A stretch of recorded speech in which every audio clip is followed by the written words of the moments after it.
In the heart of the dense forest surrounding the small town of Millbrook, a man named Victor Kane moved like a shadow. For years, he had been a specter haunting the town, a criminal who always managed to slip through the cracks of the law. The people of Millbrook lived in quiet fear of him, knowing that he could strike at any moment and disappear into the wilderness without a trace. Victor's latest crime was his boldest yet.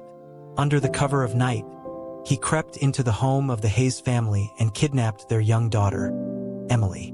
He thought she would be an easy target, that no one would dare to follow him into the depths of the forest. But Victor had underestimated the strength and resilience of the town, and the lengths they would go to protect one of their own. As soon as Emily's disappearance was discovered, the town sprang into action. Search parties were formed, the police were called, and everyone vowed to do whatever it took to bring Emily home safely. Leading the charge was Logan Hayes, Emily's uncle and a former wilderness guide. Logan knew the forest better than anyone, having spent his life exploring its paths and studying its secrets. He was determined to use that knowledge to track down Victor and save his niece. Logan stood at the edge of the forest, his backpack filled with supplies and his heart filled with determination. The rest of the search party gathered around him, their faces etched with worry and fear. Among them were Emily's parents, Mark and Sarah, who clung to each other for support. "We'll find her," Logan reassured them, his voice steady and strong. "Victor may think he knows these woods, but he doesn't know them like I do. We'll bring Emily home." With a nod to the group, Logan set off into the trees, his mind focused on the task ahead. He knew that time was of the essence. Victor had a head start, and the longer Emily was in his clutches, the more danger she was in. As he hiked deeper into the forest, Logan let his instincts guide him. He looked for signs of Victor's passage: broken branches, disturbed undergrowth, footprints in the soft earth. He also kept an eye out for places where Victor might try to hide or rest. There were caves and old cabins scattered throughout the woods, and Logan knew them all. The rest of the search party fanned out behind him, calling Emily's name and scanning the dense foliage for any sign of her bright blue jacket. The police had set up a perimeter around the town and were coordinating efforts with neighboring jurisdictions. But Logan knew that in the end, it would come down to him and his knowledge of the forest. Miles ahead, Victor trudged through the underbrush, dragging a terrified Emily behind him. He had tied her hands and gagged her mouth, muffling her sobs as he forced her deeper into the wilderness. Emily's mind raced with fear and confusion. She didn't understand why this was happening to her, or what the man wanted. All she knew was that she wanted to go home. Victor, for his part, was feeling confident. He had evaded capture countless times before, and he saw no reason why this time should be any different. The forest was his domain, his refuge. He knew every hidden trail and secret hollow. The police and the townspeople were no match for him here. But as he pushed further into the trees, Victor began to sense that something was different. The forest seemed to be changing around him, becoming darker and more menacing. The usual sounds of birdsong and rustling leaves were replaced by an eerie silence. Even the air seemed heavier, as if the trees themselves were watching him. Victor tried to shake off the feeling, telling himself it was just his imagination. He needed to focus on putting as much distance as possible between himself and Millbrook. There would be time to rest and regroup later. For now, he had to keep moving. Back in Millbrook, news of Emily's kidnapping had spread like wildfire. The tight-knit community was reeling from the shock and horror of it all. Everyone knew the Hayes family, and everyone loved little Emily with her bright smile and kind heart. The thought of her in the hands of a monster like Victor Kane was almost too much to bear. But even in their grief and fear, the people of Millbrook showed their true strength. Neighbors brought food and supplies to the Hayes home, offering comfort and support. Volunteers joined the search parties, ready to comb every inch of the forest. The local diner stayed open around the clock, providing free coffee and meals to the searchers. At the center of it all was Mary Simmons, the owner of the town's beloved bakery. Mary was known for her warmth and generosity, always ready with a kind word or a fresh-baked treat. When she heard about Emily, she immediately sprang into action. She organized a bake sale to raise money for the search efforts, rallying the other businesses on Main Street to contribute. As the community came together, a sense of hope and determination began to grow. They would not let Victor win. They would not let fear and darkness triumph over love and light. Emily was one of their own, and they would bring her home no matter what it took. In the forest, Logan was picking up Victor's trail. Years of experience had honed his tracking skills, and he could read the signs that others might miss. A scrap of fabric snagged on a branch, the faint imprint of a boot in the mud. Each clue brought him closer to his quarry. But as he followed the trail deeper into the woods, Logan began to notice something strange. The path Victor had taken didn't make sense. It doubled back on itself, veered off in random directions, as if Victor was being pulled off course by some unseen force. Logan had a sudden, chilling realization. The forest itself seemed to be turning against Victor. It started with small things. Thorny vines seemed to spring up in Victor's path, tripping him and slowing his progress. Low-hanging branches snagged at his clothes and scratched his face. But soon, the forest's hostility grew more overt. A sudden gust of wind sent a dead tree crashing down, narrowly missing Victor and Emily. A flock of crows swarmed from the trees, dive-bombing Victor's head with angry screams. Victor tried to ignore it all, pushing forward with single-minded determination. But Emily noticed. Even through her fear, she could sense that something had shifted. It was as if the forest had come alive, and it was angry. Miles away, in a small clearing, a bear raised its head and sniffed the air. It was an old bear, battle-scarred and wise, a king of the forest. For years, it had avoided the humans, keeping to the deep woods and hidden valleys. But now, something stirred in its ancient heart. The bear began to move, its powerful legs carrying it through the trees with surprising speed and grace. It followed no trail, guided only by some deep, primal instinct. The forest seemed to part before it, clearing a path. As it walked, other animals fell in step behind the bear.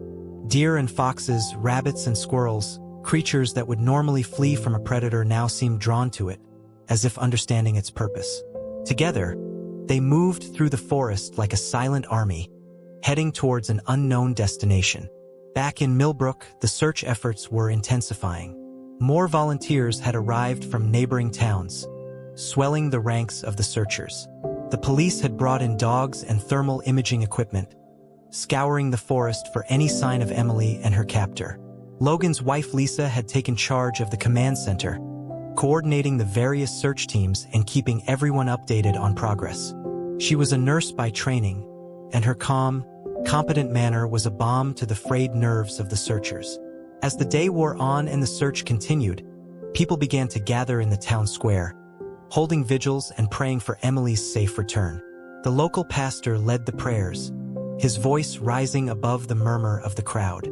"Lord, we ask for your protection over Emily," he intoned. "Guide her steps, shield her from harm, and bring her back to us. Give strength and wisdom to those who search for her, and touch the heart of the man who took her. Let him see the error of his ways and release her unharmed." As the townspeople joined their voices in prayer, a feeling of unity and purpose settled over them. They were more than just individuals now. They were a community, bound together by love and hope. In the forest, Victor was starting to panic. Everything was going wrong. The forest itself seemed to be conspiring against him, blocking his way and slowing him down at every turn. He had lost track of how long he had been walking, or in what direction. All he knew was that he had to keep moving. Emily, too, was reaching her limit. She was hungry, thirsty, and exhausted, her small body pushed to the brink by the relentless pace and the terror of her situation. She had stopped crying, but only because she no longer had the energy for tears. Just when it seemed that things couldn't get any worse, Victor stumbled into a small clearing and found himself face to face with the bear. It was an awe-inspiring sight, a massive, shaggy beast with eyes that glinted with ancient wisdom. Victor froze, his mind racing as he tried to remember what to do in a bear encounter. But this was no ordinary bear.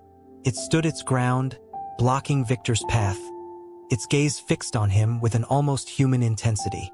Around it, the other animals of the forest gathered, forming a silent circle. Victor felt a creeping sense of dread. He was surrounded, trapped by creatures that should have fled from him in fear. For a long moment, the tableau held man and beast, locked in a primal standoff. Then, with a roar that shook the trees, the bear charged. Logan heard the roar from a distance and felt a chill run down his spine. He knew that sound. It was the roar of a bear on the attack. His mind raced as he tried to pinpoint the direction it had come from. He had to hurry. As he ran through the trees, Logan could feel the forest change around him. The hostility and menace that had dogged Victor's steps seemed to melt away, replaced by a sense of urgency and purpose. The very earth seemed to be guiding him, clearing his way and speeding his steps. He burst into the clearing just in time to see the bear rear up on its hind legs, towering over Victor. Emily was huddled on the ground behind him, her eyes wide with fear. Logan's heart leapt into his throat. He had found her at last, but there was no time to celebrate. The bear was poised to strike, its massive paw raised high. Logan knew he had only one chance. He reached into his backpack and pulled out a flare gun, a last resort he had packed just in case. Taking aim, he fired a shot high into the air. The flare burst above the treetops with a blinding flash and a loud bang. The bear, startled by the noise, dropped back onto all fours and turned to face Logan. For a moment, their eyes met, and Logan could have sworn he saw a flicker of understanding in the bear's gaze. Then, with a snort and a shake of its shaggy head, the bear turned and lumbered off into the trees, the other animals following in its wake. The forest was silent once more. With the bear gone, Logan rushed to Emily's side, gathering her into his arms. She clung to him, sobbing with relief and exhaustion. Victor lay on the ground nearby, dazed and battered but alive. Logan quickly bound his hands and feet with rope from his pack, making sure he couldn't escape. As Logan comforted Emily, he heard the sound of voices in the distance. The other searchers were closing in, guided by the flare. Within minutes, they burst into the clearing, their faces alight with joy and relief at the sight of Emily safe and sound. The police took charge of Victor, loading him into a waiting car for the trip back to town and a long overdue reckoning with the law. Emily was reunited with her parents, who wept with gratitude as they held her close. The searchers, exhausted but triumphant, began the long hike back out of the forest. As they walked, they marveled at the strange events of the day, the way the forest had seemed to turn against Victor, the eerie gathering of the animals. Some whispered that it was a miracle, a sign of a higher power at work. Others simply shook their heads, unable to explain what they had seen. But all agreed on one thing. Something had changed in the forest that day. A balance had been restored, a wrong set right. And at the center of it all was Emily, a little girl with a heart full of innocence and light, who had inspired a community to come together in love and hope. In the days that followed Emily's rescue, the town of Millbrook began to heal. Victor Kane was formally charged and held without bail, facing a long list of crimes that ensured he would never threaten the community again. The Hayes family, though still shaken by their ordeal, found strength in the love and support of their neighbors. But the real transformation was happening in the hearts and minds of the townspeople themselves.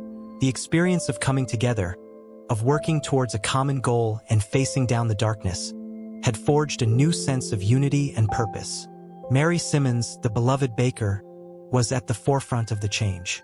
She began hosting weekly community dinners at her bakery, inviting everyone to come together to share a meal and connect with one another. The dinners quickly became a beloved tradition, a chance for people to put aside their differences and celebrate their shared humanity. Other businesses followed suit, finding ways to give back and support the community. The diner started a pay-it-forward program, allowing customers to buy a meal for someone in need. The local hardware store organized a volunteer crew to help with home repairs for elderly and disabled residents. And at the center of it all was the forest, once a place of fear and mystery, now a symbol of the town's resilience and strength. Logan and other volunteers began leading hikes and nature walks, sharing their knowledge and love of the wilderness with a new generation. Emily, too, became a frequent visitor, finding solace and healing in the quiet beauty of the woods. As the weeks turned into months, the changes in Millbrook began to take root and flourish. The town was becoming a model of what a community could be, a place of kindness, generosity, and mutual support. One of the most visible signs of the transformation was the community garden that sprang up in the heart of town. It started as a simple idea, a way to bring people together around a shared love of growing things. But it quickly blossomed into something much larger. People from all walks of life came together to tend the garden, retirees and school children, busy professionals and stay-at-home parents. They planted seeds and pulled weeds, harvested vegetables and shared recipes. And as they worked side by side, they found common ground and formed new friendships. The garden became a gathering place, a green oasis in the middle of town where people could come to relax, connect, and find a sense of purpose. It was a living symbol of the town's commitment to growth and renewal. And at the heart of the garden was a special section, set aside in honor of Emily. It was filled with her favorite flowers, sunflowers and daisies, poppies and peonies. The bright blooms seemed to capture the essence of Emily herself, a bright spot of joy and innocence in a world that could be dark and uncertain. As the first anniversary of Emily's rescue approached, the town began to plan a special celebration. It was to be a day of remembrance and renewal, a chance to honor the past and look forward to the future. The celebration was held in the town square, with tables laden with food from the community garden and Mary's bakery. There was music and dancing, games and laughter. But the highlight of the day was the ceremony held in Emily's honor. The mayor spoke first, praising the courage and compassion of the townspeople who had come together to save one of their own. He spoke of the power of community, of the way that small acts of kindness and generosity could ripple outwards, changing lives and transforming the world. Then Emily took the stage, her small face shining with a wisdom beyond her years. She spoke of her ordeal, of the terror and confusion she had felt. But she also spoke of the love and support she had found in the hearts of her neighbors. "I learned something in the forest that day," she said, her voice clear and strong. "I learned that there is darkness in the world, but there is also light. And the light is stronger. It comes from the love we have for each other, the way we take care of each other. That's what saved me, and that's what will save us all." As Emily spoke, the crowd was silent, hanging on every word. And when she finished, they erupted in applause, their cheers and tears mingling in a powerful expression of unity and hope. In the years that followed, the story of Emily's rescue and the transformation of Millbrook became a legend. It was a tale passed down from generation to generation, a reminder of the power of community and the enduring strength of the human spirit. The town continued to thrive, becoming a beacon of hope and a model for other communities around the world. The community garden expanded, becoming a centerpiece of town life. The weekly dinners at Mary's bakery became a cherished tradition, a chance for old friends and new to come together in fellowship. And at the center of it all was Emily, no longer a scared little girl, but a young woman with a fierce. Emily grew into a young woman with a fierce determination and a heart full of kindness. She had been shaped by her ordeal, but it had not broken her. Instead, it had forged her into someone who understood the value of love, community, and resilience. She dedicated herself to giving back, becoming a mentor to younger children in Millbrook, teaching them about courage and the importance of standing together in the face of darkness. Logan continued to lead nature excursions, educating the town on survival skills and the wonders of the wilderness. But more than that, he had found a new purpose, helping troubled youth find direction. He established a wilderness program where he took teenagers on guided trips through the forest, teaching them self-reliance, teamwork, and respect for nature. Many who had felt lost or abandoned found solace under Logan's guidance, learning that the forest was not something to be feared but embraced. Mary Simmons' community dinners became a weekly ritual, drawing people from all walks of life. Her small bakery, once just a place for pastries and morning coffee, became the heart of Millbrook, a gathering spot where people exchanged stories, shared their burdens, and found support in one another. Mary, with her unwavering kindness, ensured that no one ever left feeling alone or forgotten. Meanwhile, Victor Kane's fate had been sealed. The trial was swift and the evidence against him overwhelming. The town followed the proceedings closely, eager to see justice served. When the judge sentenced Victor to life in prison without the possibility of parole, a collective breath of relief washed over Millbrook.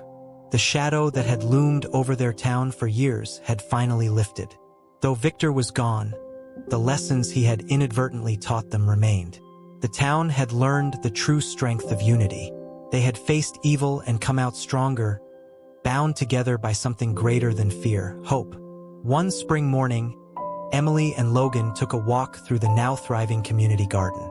The section dedicated to Emily was in full bloom, bursting with vibrant sunflowers and delicate poppies. "You know," Emily said, plucking a petal and watching it drift away in the breeze, "sometimes I think about that bear. I used to be scared of what happened, but now I wonder if it was meant to be. Like the forest knew we needed help. Maybe even the world itself knew." Logan smiled. "Maybe it did. Or maybe it just reminded us of what we're capable of when we stand together." She nodded, understanding. "I want to do more, Logan. I want to help people who feel lost, just like I did." He placed a reassuring hand on her shoulder. "Then let's do it. You're already making a difference. And whatever you decide next, this town will be behind you."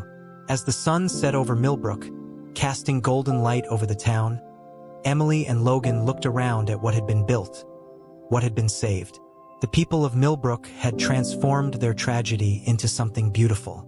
And while the past would always be a part of them, it would not define them. They had chosen hope over fear, love over hatred, and in doing so had created a town stronger than ever before. The legend of that fateful night in the forest would be passed down for generations. But more than the story of a monstrous man and a girl he tried to take, it became a story of resilience, unity, and the unshakable power of a community that refused to break.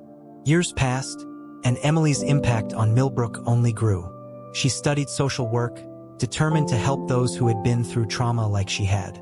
With the town's support, she founded the Millbrook Outreach Center, a safe haven for those in need. The center provided counseling, career guidance, and resources to anyone struggling to find their way. Logan became one of the center's strongest advocates, offering his wilderness program as a part of the therapy process. He taught survivors how to reclaim their confidence through nature, proving that healing could be found in the very forest that once held so much fear. As Emily walked through the outreach center one evening, she saw a group of children laughing and playing outside. They reminded her of herself when she was young, innocent, full of wonder. She knew that the world could be dark at times, but it was her mission to make sure that no one had to face that darkness alone. Standing at the entrance of the center, Emily looked out toward the horizon, where the forest stretched endlessly beyond the town.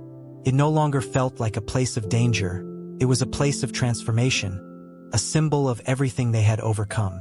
And as the stars began to twinkle above Millbrook, Emily knew that their story was far from over. The town had faced its darkest hour and emerged stronger, proving that no matter how deep the shadows, the light of a united heart would always shine through. One autumn afternoon, Emily received a letter that would change everything. It was from a journalist who had heard about Millbrook's story and wanted to feature it in a national magazine. The idea thrilled and terrified her. She had worked so hard to move forward, but could she revisit the past on such a public stage? She sat with Logan at Mary's bakery, the letter spread out on the table between them. "What do you think?" she asked, her fingers drumming against her coffee cup. Logan leaned back in his chair, considering. "I think the world could use a story like this. People need to see what's possible when a community comes together." Emily exhaled slowly. "Then we tell it.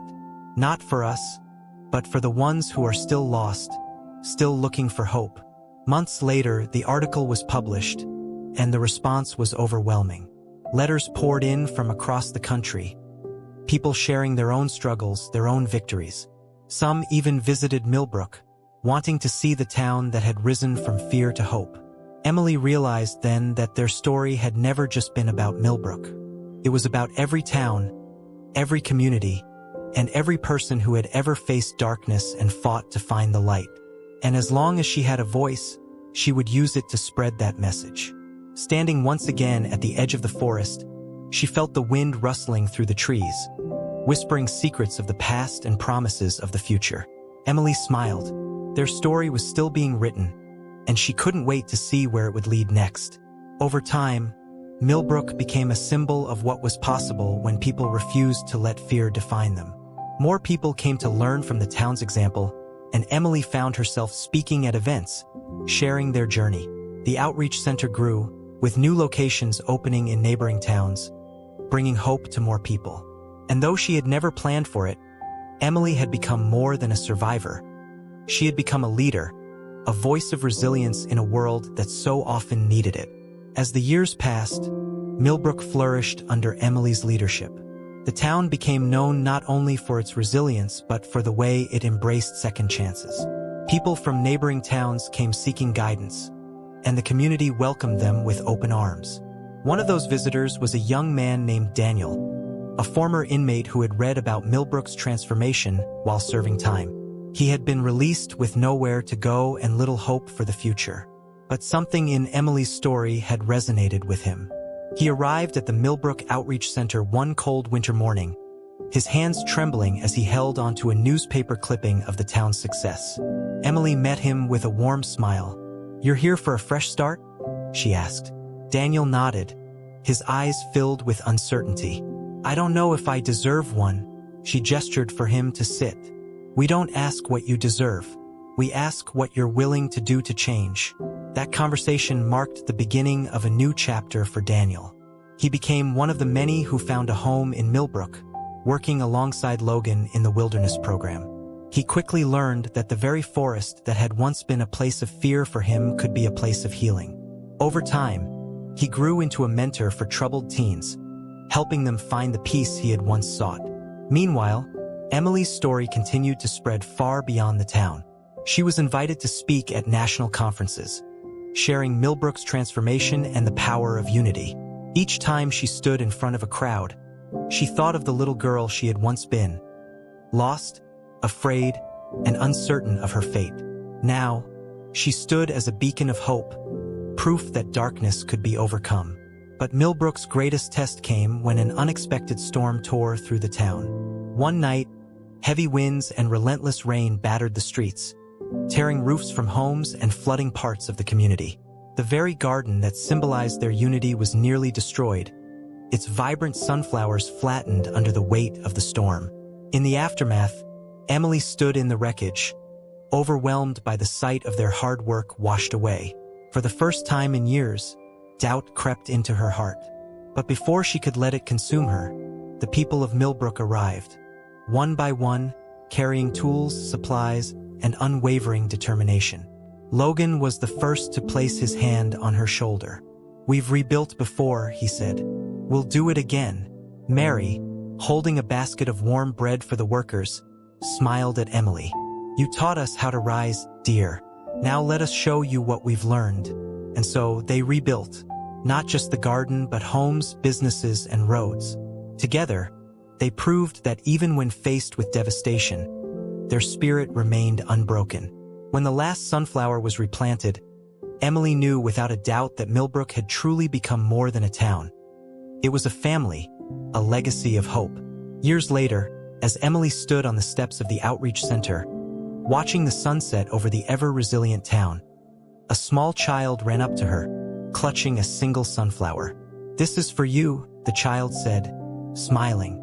Emily knelt, accepting the flower with gratitude.